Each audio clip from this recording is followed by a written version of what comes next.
Bonjour à toutes et à tous et bienvenue dans ce webinaire Appel à projet, le dernier innovation de l'année organisé par Systématique. Quelques petits rappels avant de démarrer.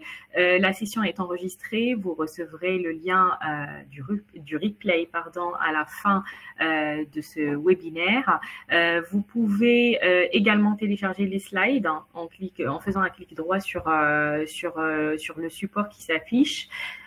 Pour toutes vos questions, merci de les poser dans l'onglet questions en bas à droite. L'onglet chat est entièrement consacré aux échanges entre les participants. Au programme de ce webinaire aujourd'hui, je vais vous présenter des appels à projets de la région Île-de-France, le PME Jeunes Pousses Industriels et un dispositif d'aide et de conseil pour faciliter l'accès au financement européen. Par la suite, en deuxième partie, nous allons vous présenter avec Thomas Orazio, chef de projet Réseau du Futur à la Direction Générale des Entreprises, l'appel à projet Solutions innovantes sur les réseaux 5G, 6G, et on aura d'autres appels sur la stratégie d'accélération cloud, l'IA embarquée ou encore l'innovation en imagerie médicale. La dernière partie sera consacrée à des open calls européens. Et ils seront présentés par Thierry Louvet, directeur Europe International chez Systématique. Je vous propose de démarrer. Donc, je suis Soumaya Rouane, je suis coordinatrice de l'enjeu transformation numérique de l'industrie et des services chez Systématique. Et l'appel à projet Jeunes Pousses Industriels a déjà été présenté une première fois plus tôt dans l'année et sera reconduit en 2024 pour une deuxième relève. Et c'est un projet qui s'inscrit dans la stratégie Impact 2028 de la région Île-de-France qui a pour objectif de réindustrialiser la région, encourager aussi l'implantation de nouveaux sites industriels sur le territoire francilien. Et donc cet appel à projet soutient les projets d'implantation de nouvelles usines qui sont tournés vers la décarbonation et la réduction de l'impact carbone. Les projets peuvent prendre plusieurs formes. Ça peut être une vraie première usine, comme ça peut s'inscrire dans le cadre de développement d'une activité qui a connu plusieurs phases de développement, un prototypage, de l'expérimentation et qui arrive à l'échelle de la production industrielle. Les projets aussi de passage de l'échelle pilote, de la production pilote vers la production industrielle sont également financés. L'objectif toujours est d'avoir des retombées économiques qui sont sur le territoire francilien et qui auront lieu à l'issue du projet. Donc les porteurs qui sont éligibles pour les jeunes pousses industriels sont uniquement les PME. Quelle que soit leur forme juridique, ça peut être aussi une association et considérée dans le cadre de cet appel également comme une PME.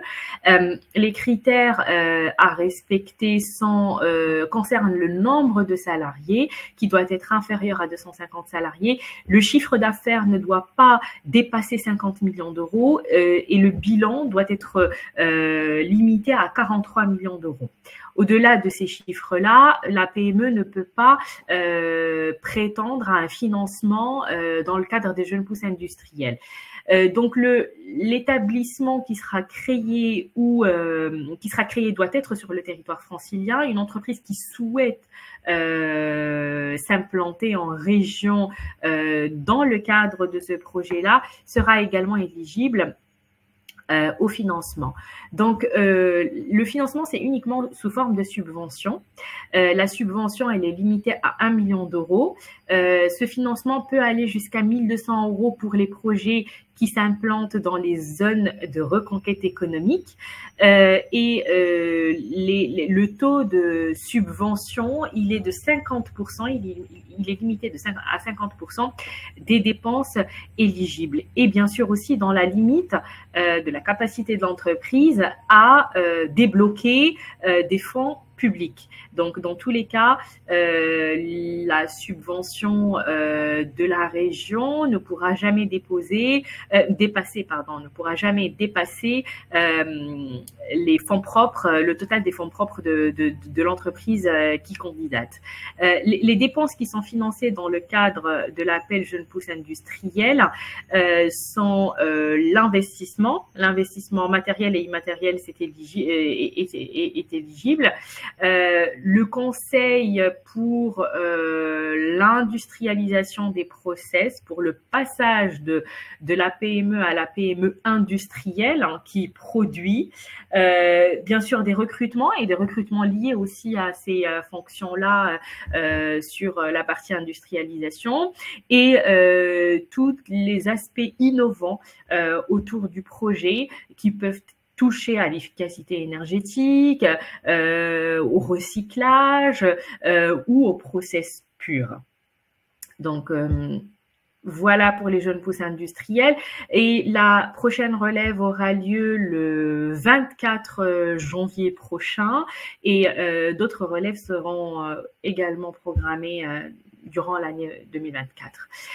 Et de montage des projets européens, ce n'est pas vraiment un appel à projet, c'est un dispositif qui est sans financement et qui est sous forme de conseils, d'informations et d'aide au montage de projets européens innovants.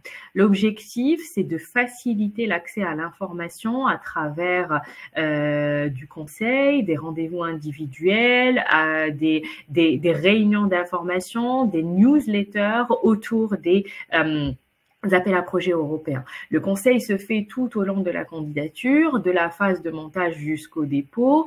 Il peut y avoir aussi une aide sur l'identification des opportunités adaptées à chaque entreprise. Et l'objectif et de faire un peu le lien avec le territoire sur lequel le projet va se dérouler et encourager aussi des projets qui ont des retombées économiques des retombées économiques sur la région Île-de-France. Donc l'appui au montage peut prendre plusieurs formes. La région peut soutenir avec des lettres de soutien certains projets. Les projets sont financés entièrement, bien évidemment, dans le cadre des projets européens et par l'Union européenne. La dimension interrégionale est prise en compte. La dimension européenne avec les partenaires à l'international est également évaluée et le projet peut répondre à des besoins et des enjeux du territoire, mais également à une échelle plus élevée au niveau de l'Europe. Donc, le contact pour le conseil et l'aide, c'est de la région et Europe à Île-de-France et c'est une aide qui est complémentaire avec ce que, par exemple, le service Europe du pôle systématique peut également vous apporter. Et là, je vais laisser la parole à Monsieur Orazio, chef de projet Réseau du Futur à la Direction Générale des Entreprises, qui va nous présenter l'appel Solutions innovantes pour les réseaux du futur. Et je l'invite à monter sur scène.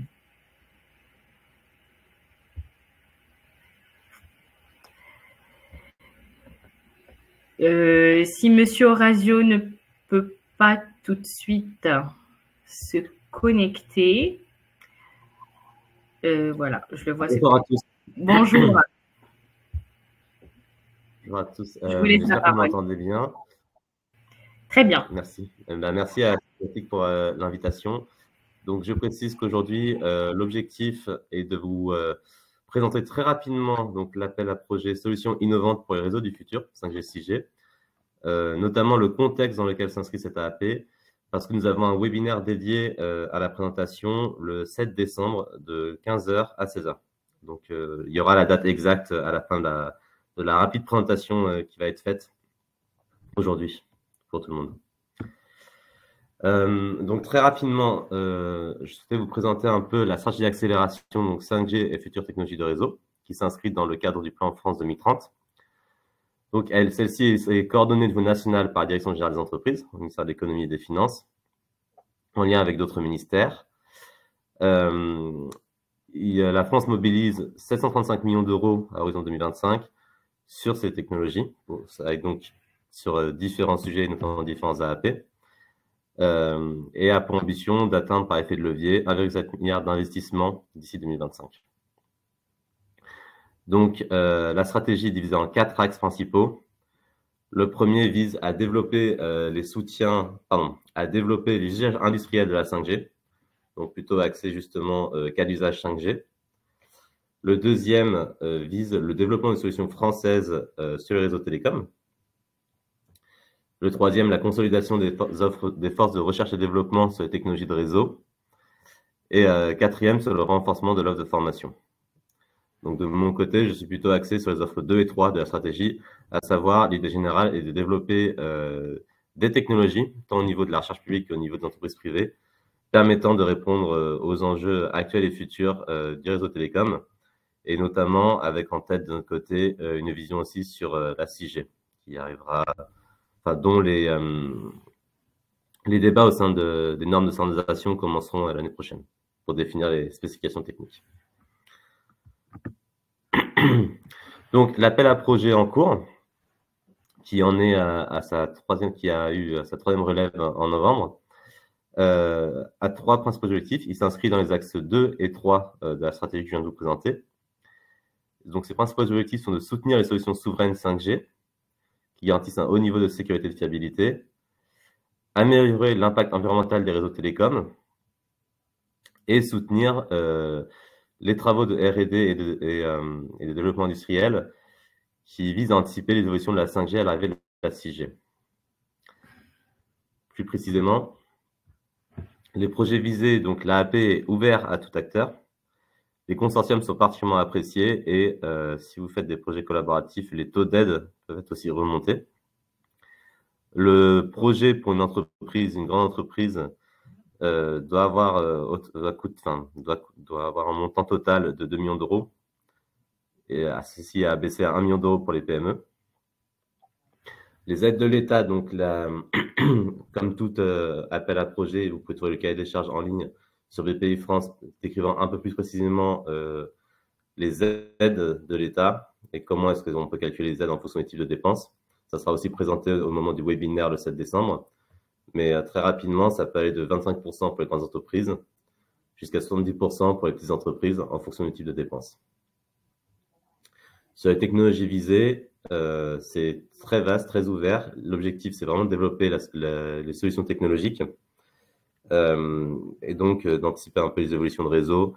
Donc, ça peut être des sujets liés à la virtualisation des réseaux, à l'edge computing, à l'IA dans les réseaux, à la convergence des réseaux fixes et mobiles, au RIS, donc les surfaces,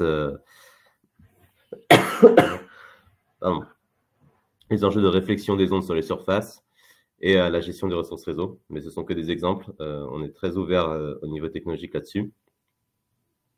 Et on aura un gros focus sur les questions d'impact environnemental et les questions de cybersécurité par rapport à ces réseaux.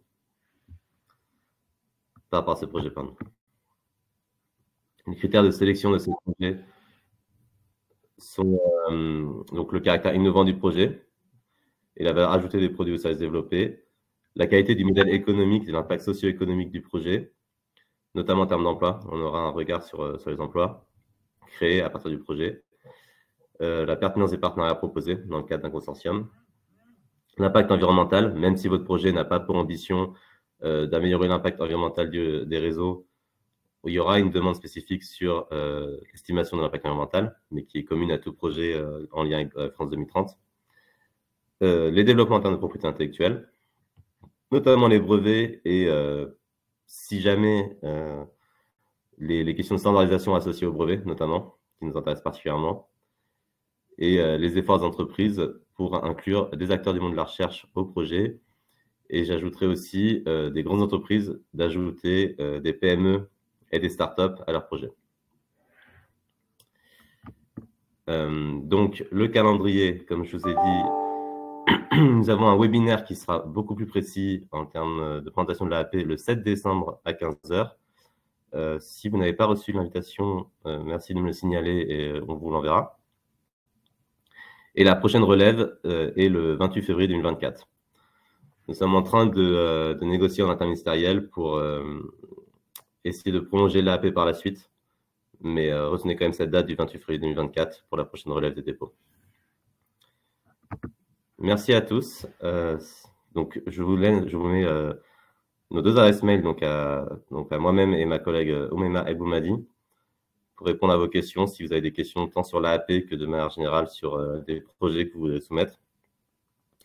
Et si vous avez des questions dès maintenant, je ne suis pas familier des webinaires systématiques, donc je ne sais pas si je réponds aux questions maintenant s'il y en a, ou si c'est par la suite, je ne sais pas trop comment ça marche. Mais merci beaucoup pour votre attention. Merci beaucoup pour cette présentation. Les questions seront posées directement dans l'onglet questions. Vous pouvez y répondre. Merci. On va passer maintenant à la présentation suivante et je vais laisser la main à mon collègue Alexandre Thomas. Bonjour à tous. Donc, je suis Alexandre Thomas, je suis coordinateur de l'enjeu One Health chez Systématique et je vais vous présenter trois appels à projets.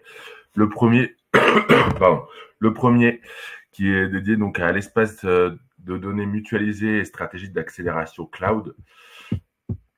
Alors, vous voyez que du coup, on a trois piliers et deux objectifs pour cet appel à projet. Donc, les trois piliers, la caractérisation des offres de cloud de confiance au moyen du visa Secnum Cloud, la mise en place de la doctrine cloud au centre de l'État qui fait du cloud l'outil par défaut, et le dernier, véritable politique industrielle de développement de l'écosystème français de fournisseurs. Il faut savoir aussi que dans le cadre de cette stratégie d'accélération, le présent appel a pour objectif de faire émerger des nouveaux usages pour l'économie de la donnée et de renforcer la capacité d'innovation des différents secteurs économiques, en particulier en soutenant la mise en place d'espaces de données mutualisés permettant la mise en commun du patrimoine informationnel entre acteurs de filières industrielles. Donc, dans cet appel à projet, on va financer des espaces de données. Il faut que je passe la slide, pardon. Donc, les projets ils peuvent prendre la forme de plateformes, d'outils collaboratifs, d'interfaces de programmation applicative, s'inscrire dans une stratégie d'intérêt collectif pour une filière ou plusieurs filières, démontrer un apport concret et déterminant à une ou plusieurs filières industrielles et réunir un groupement d'acteurs représentatifs de la filière. Vous voyez donc en bas dans les cases tout type de maturité est attendu pour cet appel à projet. Les projets doivent faire une durée de maximum 5 ans et être supérieur à 2 millions d'euros de budget. Pour la suite, donc les caractéristiques attendues et nécessaires des projets, donc une autonomie financière, mais ça c'est un peu comme tous les appels à projets. Les projets qui présentent une phase d'amorçage de 5 ans maximum, ainsi qu'un plan d'affaires démontrant une autonomie financière vis-à-vis du soutien public à l'issue de cette phase, forcément. Une gouvernance donc de la filière, qui va intégrer justement des représentants de cette filière et qui détiennent au moins la moitié des droits de vote dans les décisions. Une dimension innovante, ça c'est comme tous les appels à projets également. Une transparence et une accessibilité, donc là c'est vraiment tout ce qui va être lié, tout ce qui va être lié donc à la partie donc les labels et les règles qui ont été établis sous l'initiative Gaia-X, mais également la partie RGPD, donc être vraiment transparent et une interopérabilité forcément qui découle avec tous les avec tous les acteurs de la filière.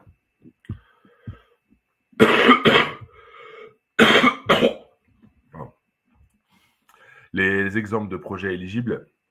Donc voilà, là vous avez une liste de projets qui sont éligibles sur cet appel à projet. Donc les développements de technologies ayant recours à des technologies de traitement massif de données, grâce à la mise en commun de volumes de données importants, le partage de données non seulement pour le fonctionnement des systèmes d'IA, mais également en vue de réaliser l'apprentissage d'algorithmes d'IA, la gestion des approvisionnements, de la prévision, de la commande à la facturation, la co-conception, co-construction et la gestion des opérations afférentes, le déploiement, la maintenance et le démantèlement des matériels ou installations, la constitution de nouvelles bases de données mutualisées ou leur enrichissement, la mise à disposition de bases de données mutualisées et l'exploitation de bases de données mutualisées.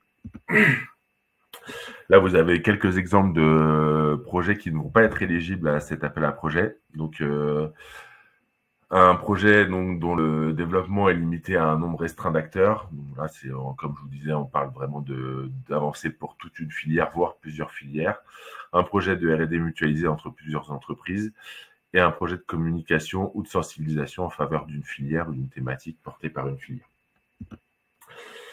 Les critères de sélection, alors là, je vais passer vite parce que comme le disait Monsieur Orano, sur les France 2030, c'est un peu sensiblement les mêmes critères pour tous. Donc voilà, on retrouve le volet donc environnemental, comme le disait Monsieur Orano, mais donc voilà plusieurs autres bullet points.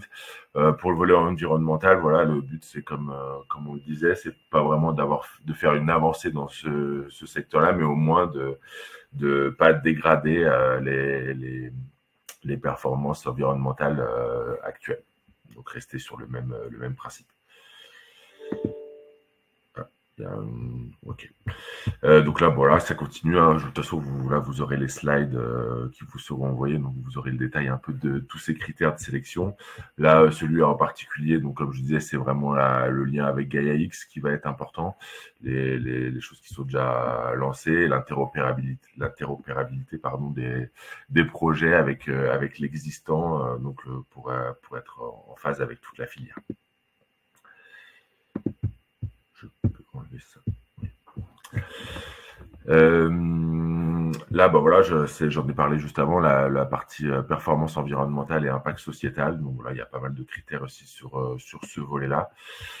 Pour le montant d'aide, donc vous avez une aide qui peut s'élever jusqu'à 50%, donc des dépenses éligibles, et donc c'est des aides sous forme de subventions et d'avances remboursables, comme tous les appels à projets, avec là un ratio de 60-40, donc 60 en subvention et 40 en avance remboursable.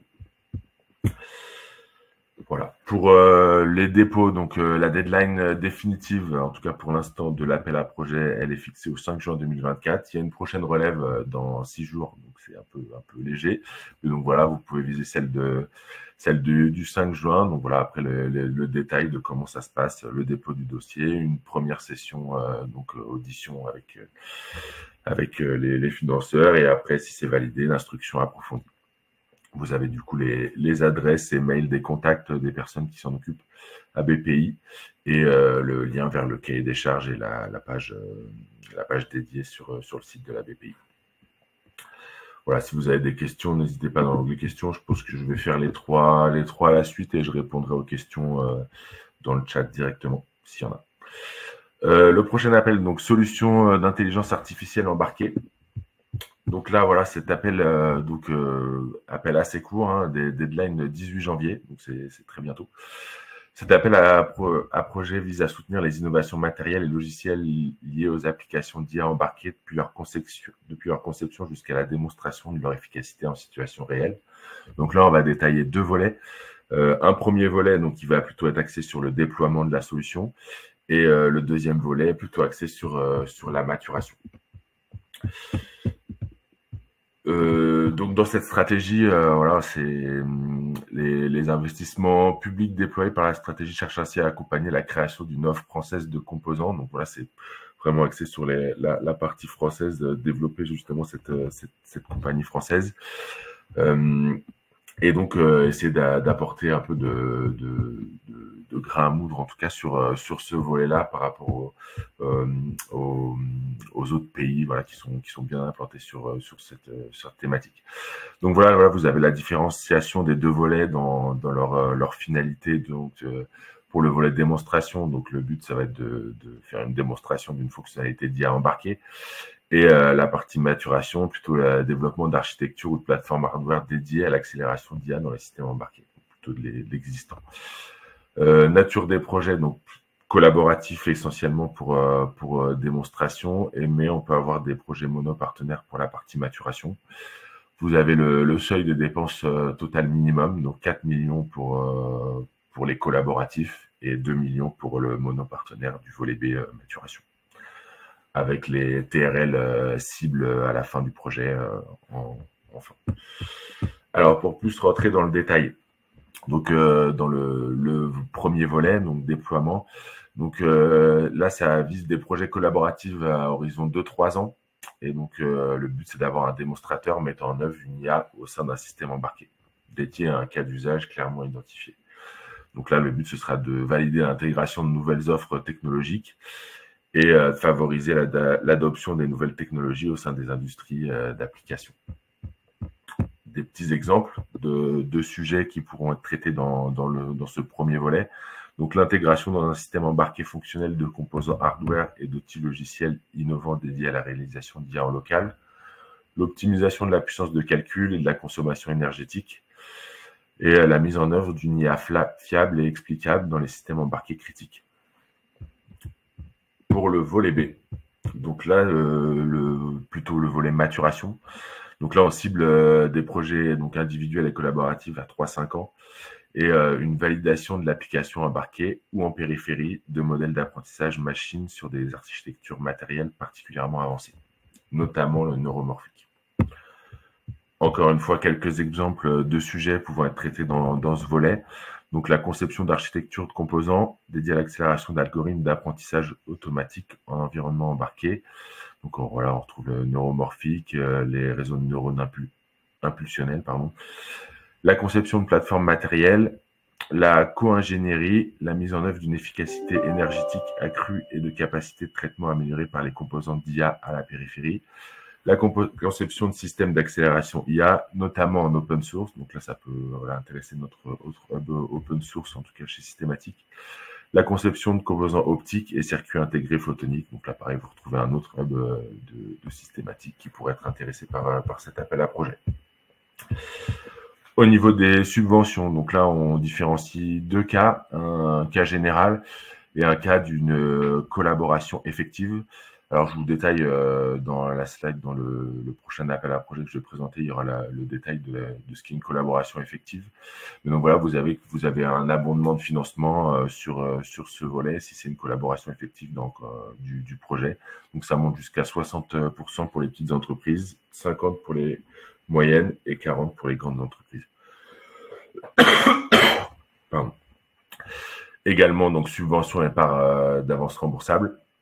Donc, sur le volet démonstration, 60% de subvention et le volet maturation, 75% de subvention. Les grandes entreprises n'auront pas d'aide inférieure à 500 000 € sur cet appel à projet. J'enchaîne sur innovation en imagerie médicale. Donc là, l'objectif de cet appel à projet est de soutenir le développement et la structuration d'une filière d'excellence de l'imagerie en France, en accentuant l'effort de cofinancement pour le développement de nouveaux équipements en imagerie médicale et de logiciels ou de plateformes innovantes. Donc, il faut savoir que cette stratégie, elle est dotée de 734 millions d'euros pour soutenir le développement des outils numériques en faveur de l'essor de la médecine 5P. Donc, le secteur de l'imagerie médicale est historiquement dominé par des acteurs étrangers en France, qui sont implantés déjà en France. L'objectif, voilà, c'est de renforcer un peu un peu comme celui d'avant, le principe de faire développer les usages en France et les technologies. On voit donc avec les nouveaux arrivées, en tout cas de technologies, donc on a pas mal de choses qui se créent, l'imagerie hybride, l'imagerie prédictive, la thérapie guidée par l'image, l'intelligence artificielle. Et donc ça offre énormément de nouvelles opportunités au développement d'entreprises en France. Donc là, sur cet appel à projet, on aura, alors c'est collaboratif et monopartenaire, mais les projets qui seront regardés en priorité sont les projets collaboratifs. Deux axes. Donc, le premier axe, le développement de logiciels ou de plateformes innovantes, notamment le développement de logiciels d'aide au diagnostic ou à la décision thérapeutique, logiciels de traitement de l'image médicale, y compris les approches diagnostiques, pronostiques, amont et prédictifs, permettant de mieux démontrer la valeur ajoutée de l'imagerie. Des plateformes de développement de logiciels pour l'analyse d'images. Sur cet axe 1, une attention particulière sera accordée à la place de l'utilisation primaire et secondaire des données patients. Donc voilà, bah, forcément, pour ceux qui connaissent un petit peu les données médicales, c'est très très sensible. Et donc voilà, il y aura une attention très particulière adressée à comment va être utilisées ces données, que ce soit dans l'imagerie médicale ou autre, en intelligence artificielle. Mais donc il y a pas mal de choses qui vont être regardées là-dessus. Donc ça, il faut bien le détailler dans votre proposition. Concernant le deuxième axe, donc c'est le développement d'équipements innovants en imagerie médicale et en particulier les dispositifs médicaux. Donc là, ça va concerner l'imagerie interventionnelle, les technologies de thérapie guidée par l'image, l'imagerie nomade ou communicante pour voilà, réaliser le diagnostic au chevet du patient et l'imagerie hybride et multimodable couplée à des solutions logicielles d'analyse d'image. Donc là, comme vous vous en doutez, là, une attention particulière sera accordée à la portabilité des dispositifs, l'interopérabilité. Forcément, le but, c'est voilà, que tout soit interopérable le mieux possible pour favoriser l'innovation. Voilà, je vous ai remis donc les financements. Donc là, pareil, donc une différenciation entre une collaboration normale et une collaboration effective. Donc voilà, comme je vous le disais, là, il y a le détail de ce qui est une collaboration effective. Donc c'est au moins une PME entre les entreprises et aucune qui supporte plus de 70% des dépenses. Et donc avec une entreprise et un ou plusieurs organismes de recherche et de diffusion de connaissances. Donc pareil, si ce dernier supporte moins de 10% des dépenses éligibles, ils ont le droit de publier les résultats dans leur propre recherche. Voilà, vous voyez que ça monte. Donc là, une différence aussi dans celui-là pour la recherche industrielle et le développement expérimental. Vous voyez qu'il y a quand même beaucoup plus de financement pour la recherche industrielle. Faut savoir que dans le dossier, il faudra bien détailler ce que vous considérez comme recherche industrielle et développement expérimental et qu'il y aura du coup une appréciation faite par la BPI directement sur ce que vous déclarez sur ces financements-là. Donc voilà, n'hésitez pas à bien détailler ces segments. Et alors, voilà, niveau, il n'y a pas les infos sur les slides, mais je vous le dis à l'oral. Donc, c'est des projets d'un montant supérieur à 2 millions d'euros, d'une durée comprise entre 24 et 60 mois. Et l'objectif, c'est d'avoir 6 partenaires maximum. Voilà, c'est à privilégier en tout cas. Donc, c'est pas interdit d'en avoir plus, mais ils seront regardants sur le nombre de partenaires pour pas qu'il y en ait trop. Comme l'appel à projet précédent, donc là on en revient à la même chose. Donc la subvention, la part de subvention et d'avance remboursable, donc c'est 75% pour la recherche industrielle, 60% de subvention pour le développement expérimental. Toujours également comme l'appel à projet d'avant, pas d'aide de moins de 500 000 euros pour les grandes entreprises. Et pour les porteurs de projets qui avaient prévu de toute façon de déposer par exemple à d'autres appels à projets comme le Innov ou le IDEMO, ils seront automatiquement redirigés vers cet appel à projet s'ils rentrent dans les critères. Donc, voilà. Si vous avez des questions, n'hésitez pas. Et du coup, je laisse la parole à ma collègue Najwa qui va prendre la suite. Merci beaucoup. Merci Alexandre, bonjour à tous. De mon côté, je vais vous présenter un autre appel à projet, c'est l'appel à projet Cluster XCES. Donc cet appel à projet a pour objectif de promouvoir l'innovation dans le domaine des composants et des systèmes électroniques. Donc c'est un appel qui invite les PME et ETI à soumettre des projets de R&D en collaboration avec des grands groupes, et ce pour répondre aux défis du secteur des composants et systèmes électroniques, et aussi de leur application dans tout domaine confondu. Ce label donc, donne aux partenaires français du projet la possibilité de demander un financement public auprès de BPI France. Et donc, ça se décline en 2 financements possibles, IDEMO ou l'aide pour le développement de l'innovation. Au niveau des projets attendus, l'appel à projet XCES est ouvert à aux entreprises de toute taille, également aux universités, mais aussi aux organismes de recherche. Le consortium doit être composé d'au moins 2 partenaires issus de 2 pays différents, dont l'un doit être au moins un pays membre d'Eureka. Le consortium peut être composé de grands groupes, de PME, mais aussi d'instituts de recherche, d'universités et d'organisations d'utilisateurs. Et puis, ces projets doivent porter sur l'innovation technique appliquée à l'industrie avec une orientation marché. Au niveau de la durée, donc ces projets-là ont une durée maximale de 3 ans. Ensuite, au niveau des dates à retenir, donc si vous souhaitez déposer un projet de ce type et voir plus en profondeur tout ce qui est aspect d'éligibilité, donc il faut contacter BPI France pour discuter de l'idée. Les propositions de projets sont à soumettre via la plateforme XCS Project Zone. Et donc il y a 2 étapes. Il y a une première étape, dont la deadline est au 18 janvier 2024. C'est pour soumettre un premier aperçu, donc un chart proposal. Donc un bref aperçu du projet. Et donc, à l'issue de cette première date, on aura des projets qui seront évalués soit positivement ou négativement. Et donc, pour ceux qui ont été retenus, ils pourront passer à la seconde étape qui est la full application et donc dont la deadline aura lieu le 18 avril, donc qui est la date limite. Donc voilà, je vais vous mettre les liens dans le chat pour plus d'informations et je laisse la main à mon collègue, donc Thierry Louvet, qui est directeur Europe et international. Merci Najwa. Donc bonjour à tous. Effectivement, donc je vais, comme à l'accoutumée dans le cadre de ces webinaires Innovation, vous présenter rapidement notre sélection d'open call européens du moment. En préalable, un bref rappel de ce que sont les open calls. Donc, ce sont en fait donc des appels à projets, des mini appels à projets qui sont organisés dans le cadre de projets européens, donc Cascade Funding ou Financial Support to Third Parties. Donc, c'est un mécanisme de redistribution des subventions européennes à des startups, PME, ETI. Dans certains cas, ça peut représenter jusqu'à 70% du budget total du projet. Et cette redistribution, elle se fait par le biais d'open call, d'appels à projets compétitifs.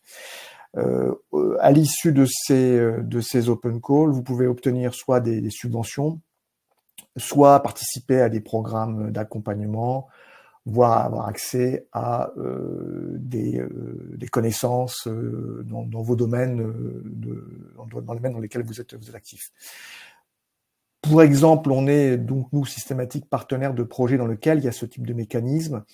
C'est le cas du projet REACH, par exemple, qui traite de data, de security, qui est dans le domaine de la sécurité civile, EU Alliance, RIMA et également Transformers.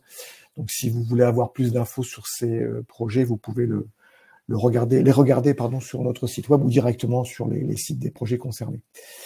Alors, le premier appel à projet, le premier open call, il est organisé dans le cadre du projet Nefele, avec une date butoir du 10 janvier, une subvention jusqu'à donc 76 000 75 kilos euros, voilà, l'objet du projet Nefele, cet open call, concerne le développement donc d'objets virtuels et ce qui s'appelle également des composite virtual objects et de jumeaux numériques. Un point important, c'est qu'une place importante est mise pour les logiciels, en tout cas les logiciels open source, et il doit être proposé dans le cadre de l'écosystème donc du projet Nefele. Le deuxième open call, alors lui, il est beaucoup plus modeste en termes de montant et beaucoup plus spécifique. Il est organisé dans le cadre d'un ce qu'on appelle un Eurocluster. Donc c'est un projet qui est managé, géré par des clusters comme systématique.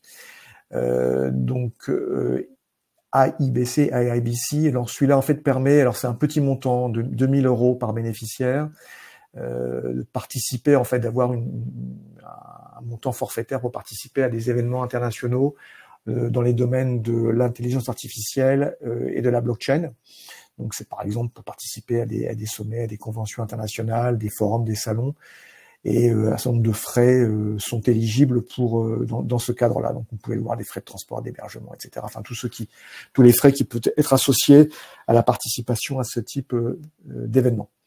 Voilà. Et un point important, donc, comme vous pouvez le voir, ces événements doivent être organisés entre novembre 2023 et octobre 2024, et ils ne doivent pas être organisés dans la même région que celle du demandeur.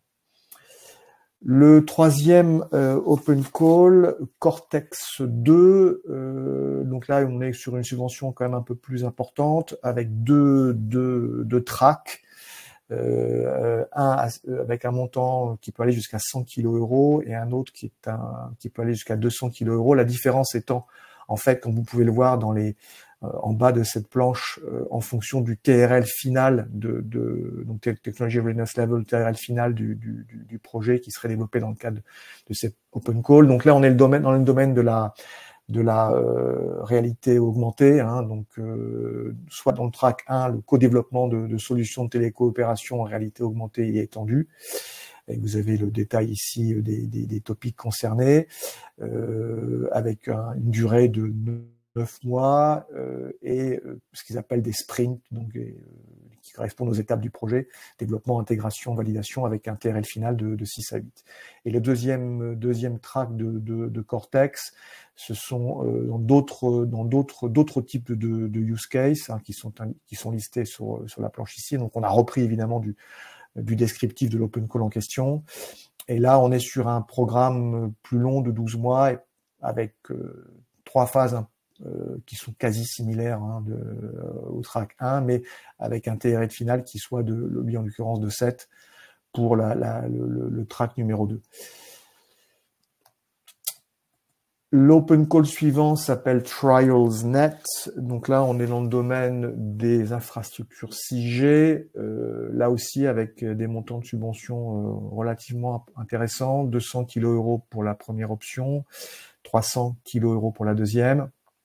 Donc là aussi, pour chacune de ces options, ils sont définis des attendus, hein, donc dans l'option numéro 1, use case et tests de plateforme et solutions de réseau, qui doivent s'inscrire dans le cadre donc de ce projet TrialsNet. Hein. C'est toujours à chaque fois ces open calls, surtout quand ils sont dans un domaine technologique précis, ils doivent s'inscrire en fait dans un contexte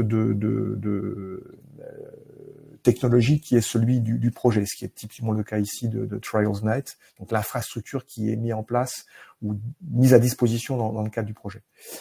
Et la deuxième option, donc là on est sur des use cases tirant parti de nouvelles infrastructures de test, tels que déploiement de réseaux expérimentaux, privés et ou commerciaux.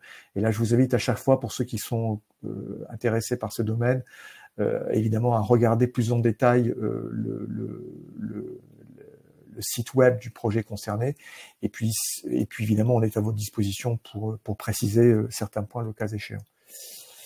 L'open call suivant, et alors celui-là un peu différent des autres parce qu'il est plutôt dans le domaine de l'intégration de l'innovation au sein des organisations publiques et notamment des collectivités territoriales. Donc avec une subvention qui peut aller jusqu'à un peu plus de 58 000 € par entreprise. Alors il faut distinguer en fait deux catégories, deux options. Une option d'abord qui est dite option A, qui est liée à des défis qui sont prédéfinis, comme vous pouvez le voir dans le domaine de la santé, dans le domaine du transport, justice, énergie. Donc ce sont en fait des administrations publiques, dont certaines d'entre elles sont des collectivités territoriales, qui ont en fait défini des challenges, des défis, et qui sont en fait proposés dans le cadre de cet open call et auxquels peuvent répondre, auxquels on peut se postuler pour y répondre. Et la deuxième option, ce sont des défis qui sont dits ouverts. Alors avec une précision et une condition qui est que seuls les bénéficiaires du European Innovation Council, donc du Fonds européen d'innovation de l'Union européenne, peuvent répondre. Donc là, on peut répondre si on a déjà été financé ou si on est en cours de financement par l'EIC. Et là, en l'occurrence, ce ne sont pas des défis qui sont proposés par InnoBuyer, par le projet lui-même, mais qui doit être défini en collaboration avec un organisme public en l'occurrence. Voilà. Et puis le dernier de ces open calls, donc actuellement ouvert, et donc avec celui-là une deadline donc du 1er février. Donc c'est dans le cadre du projet NGI, du New Generation Internet, Zero Core. Donc là, on est sur le domaine de l'architecture de l'Internet ouvert, Et donc, comme pour ceux qui sont familiers du projet NGI, vous avez donc un certain nombre d'open calls. Celui-là nous a paru intéressant, notamment par rapport à sa deadline et encore une fois par rapport au montant. Il s'agit donc d'accroître les performances de réseau, de les rendre plus résistants aux menaces en termes de sécurité, plus économes en énergie, etc. Et avec évidemment un focus dans le domaine du logiciel libre. Donc il faut que les résultats des projets qui seront financés dans le cadre du projet NGI soient disponibles sous licence, sous open source. Voilà, je crois que c'était en l'occurrence, sauf erreur de ma part, le dernier open call, et je vais céder la parole donc à Soumaya pour la conclusion. Merci Thierry. Merci Thierry. Merci d'avoir suivi ce webinaire. Si vous avez des propositions de projets ou vous souhaitez vous renseigner un peu plus sur ces appels ou des appels, d'autres appels à projets qu'on a été amené à présenter tout au long de l'année, n'hésitez pas à nous contacter sur l'adresse Dépôt Projet ou directement pour l'Europe auprès du Service Europe. Je le rappelle, les accompagnements pour les demandes de labellisation sont gratuits pour les membres de Systématique et je vous dis à bientôt. L'année prochaine, le premier webinaire aura lieu le 18 janvier. Merci pour votre participation et à bientôt.